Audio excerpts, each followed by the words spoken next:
Kottayam style മുളകിട്ട മീൻകറി ഉണ്ടാക്കിയാലോ? അപ്പോൾ അതെങ്ങനെ ഉണ്ടാക്കുന്നതെന്ന് നോക്കാം. അപ്പോൾ സ്റ്റൗവിലേക്ക് ഒരു ചട്ടി വെക്കുക. ചട്ടി ഒന്ന് ചൂടായി വരുമ്പോൾ നമുക്കതിലേക്ക് വെളിച്ചെണ്ണ ചേർക്കാം. ഇപ്പോൾ ഇവിടെ തണുപ്പായതുകൊണ്ടാണ് എണ്ണ ഇങ്ങനെ ഫ്രീസായിട്ടിരിക്കുന്നത്.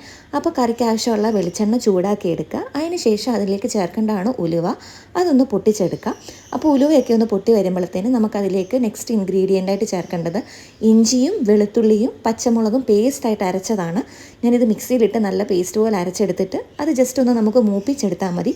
ഒത്തിരി നേരം ഇട്ട് എണ്ണയിലിട്ട് വഴറ്റിയെടുക്കേണ്ട ആവശ്യമില്ല. അപ്പോൾ അത് ജസ്റ്റ് ഒന്ന് മിക്സ് ചെയ്തെടുക്കാം.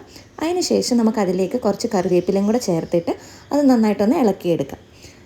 പിന്നെ അതിലേക്ക് നെക്സ്റ്റ് ചേർക്കേണ്ടതാണ് കുറച്ച് മഞ്ഞൾ പൊടി, പിന്നെ കുറച്ച് നമുക്ക് കാശ്മീരി മുളക് പൊടി. അതാണ് മീൻകറിക്ക് നല്ല കളറ് തരുന്നത്.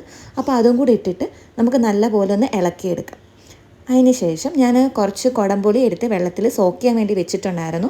അത് ചൂടുവെള്ളത്തിൽ കുറച്ച് ഉപ്പിട്ടിട്ട് ഒരു അരമണിക്കൂർ ഞാൻ സോക്ക് ചെയ്യാൻ വേണ്ടി വെച്ചിട്ടുണ്ടായിരുന്നു. അതും കൂടെ ചേർത്ത് കഴിഞ്ഞാൽ ആ വെള്ളം ഒന്ന് തിളച്ച് വരുമ്പോൾ നമുക്ക് കറിക്ക് ആവശ്യമുള്ള വെള്ളം കൂടെ ചേർത്ത് കൊടുക്കാം. അതിന് ശേഷം നമുക്ക് ആ വെള്ളം ഒന്ന് തിളയ്ക്കാൻ വേണ്ടി വെക്കാം.